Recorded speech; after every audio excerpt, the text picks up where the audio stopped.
eu não podia deixar de tratar de um assunto que repercutiu muito ontem, né? E o assunto tem a ver com uma notícia que saiu na CNN. Bota aí na tela para gente, Bruno. Eduardo pede à Casa Branca pausa em sanções. E aí muita gente começou a rasgar a calcinha na internet. Ah, meu Deus, estão fazendo um novo acordo caracu, or vida, or não. E normalmente as pessoas que estão rasgando as calcinhas na internet ou em programas por aí, elas nunca fizeram absolutamente nada para nos ajudar. Não tem nenhuma condição de exigir da gente absolutamente nada. Lembrem-se, Eduardo Bolsonaro e eu não somos, Eduardo agora não recebe salário, então Eduardo Bolsonaro e eu não somos sequer agentes públicos, a gente não deve absoluta nenhuma satisfação para ninguém. Então aqueles que nunca deram ajuda absolutamente em nada e agora estão querendo reclamar do trabalho que a gente está fazendo, mande áudio chorando. Tá? Agora, depois veio essa notícia da CNN e nós nos manifestamos na internet e a CNN corrigiu a matéria para essa aí da tela. Eduardo pede à Casa Branca pausa em sanções a outros ministros do STF. Foi adicionada. E para vocês que assistem o Paulo Figueiredo Show, não tem nenhuma novidade. Nós sempre, inclusive eu falei sobre isso no programa de ontem. Eduardo e eu temos um plano, e o nosso plano não envolve transformar o Brasil na Suíça. Nós não vamos fazer uma revolução no Brasil, etc, etc. Nosso objetivo é um objetivo modesto. É uma luta pela liberdade. Modesto. Nós queremos, inclusive, o grau de liberdade que nós tínhamos no Brasil não ser o grau dos Estados Unidos, não. É o grau que nós tínhamos até 2018. Não é a refundação do Brasil, não é transformar em Estados Unidos do Brasil e todo mundo agora, primeira emenda, segunda emenda, agora nós vamos ter. Não, não, objetivo modesto. Dá a você que está em casa a liberdade para que vocês possam gradativamente discutir os assuntos do Brasil e dar a oportunidade que a sociedade brasileira resolva os seus próprios problemas, porque ninguém pode resolver um problema que não pode discutir. E essa postura de mudança gradual é que é a postura conservadora, que acredita em aprimoramentos graduais. As rupturas, aliás, como bem trata o Edmund Burke, né, nas famosas reflexões sobre a Revolução na França, são geralmente negativas. É o cenário em que não há absolutamente nenhuma alternativa, aí você parte para a ruptura. E eu sempre tive esse posicionamento público. As revoluções, a história prova isso, tendem a causar problemas muito maiores do que os que elas pretendiam solucionar. Então, muitas vezes as pessoas não têm ideia do que está acontecendo aqui. Elas não sabem o que os Estados Unidos estão dispostos de fato a fazerem ou não sabem como são as nossas conversas, não sabem o que a gente discute, quais são os cenários traçados, e querem ficar dando palpitinho na internet. No final, como dizia, aliás, o próprio professor Olavo, que foi citado, o professor Olavo dizia que não passam de um bando de palpiteiro que não tem a menor ideia do que estão falando e nem das consequências reais das coisas que propõem. É muito fácil sentar no sofá. Você pergunta qual o seu plano? Ninguém tem plano. Ah, não, vamos fazer o Alexandre, o Gilmar Mendes, todo mundo tem que pagar. Então, é um movimento meio vingativo, quase infantil.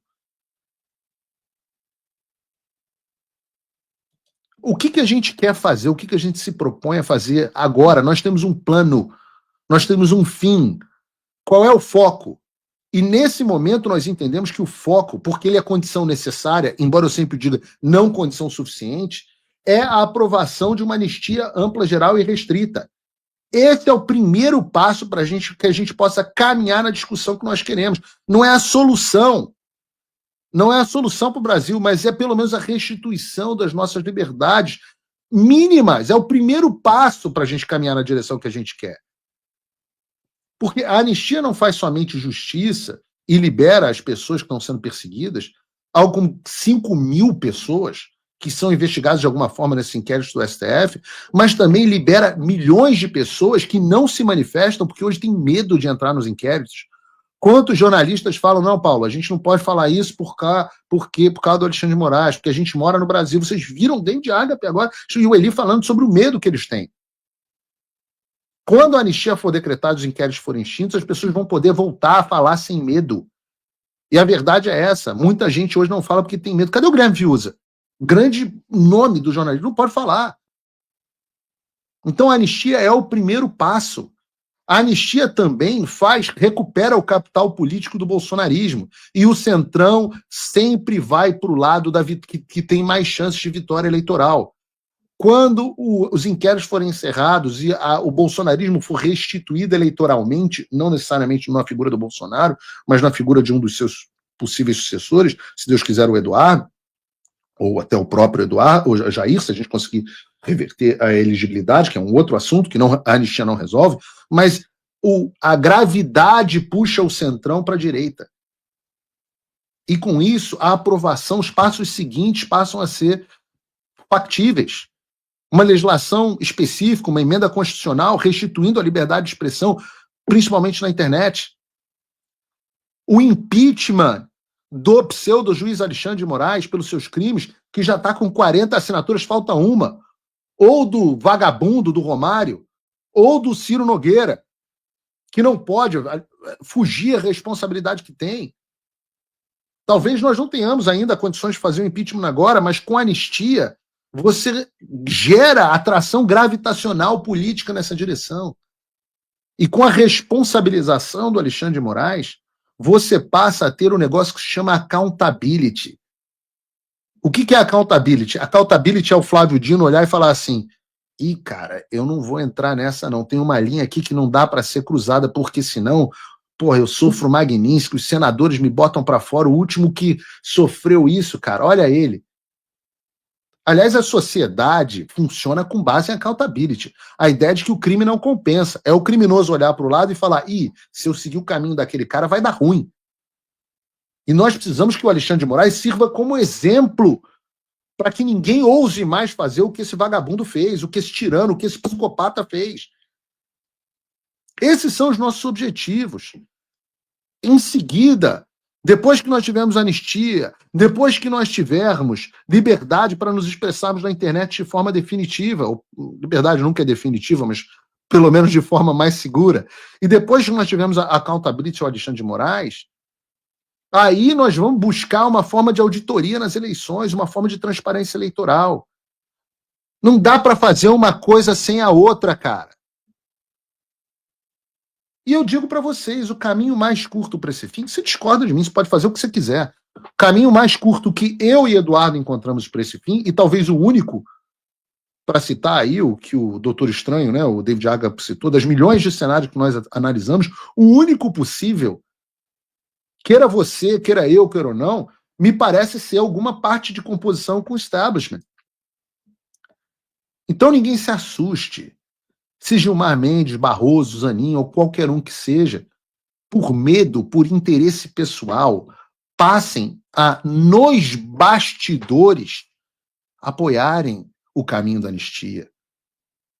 Bastidores, não de maneira pública. De maneira pública, queridos, não tenham dúvidas. Eles vão ficar defendendo o Alexandre. Eu não estou nem um pouco preocupado com o que o Gilmar Mendes faz em público, de elogiar o Alexandre, etc, etc. Michel Temer elogiava a Dilma publicamente e enfiou a faca nas costas delas. Isso aí não me interessa. O que interessa é a conspiração de bastidores. Se Gilmar Mendes estiver no nosso lado e Barroso estiver no meu lado, serão nossos aliados. Não tenho como fazer nojinho. Se o Centrão estiver do nosso lado, o Ciro Nogueira vai ser nosso aliado. Isso não é um acordo caracu. Acordo pode ser bom ou pode ser ruim. Mas sempre tem que, no final das contas, haver um acordo. A rendição do outro lado é um acordo. Acordo pode ser bom. Você vai me dizer que um acordo que dê anistia ao Brasil é caracu? Bom, então eu quero esse acordo. E eu não tenho dúvidas Se essas pessoas começarem a defender a anistia, estiverem dispostas a vender o Alexandre de Moraes, vão ser, sim, preservados. Minha estratégia com o Eduardo sempre foi a de isolar o Alexandre. Dividir para conquistar. Tá claro, a gente diz isso publicamente. Ora, qual é o grande empecilho do avanço da anistia? São os votos? Não. São os presidentes da Câmara e do Senado.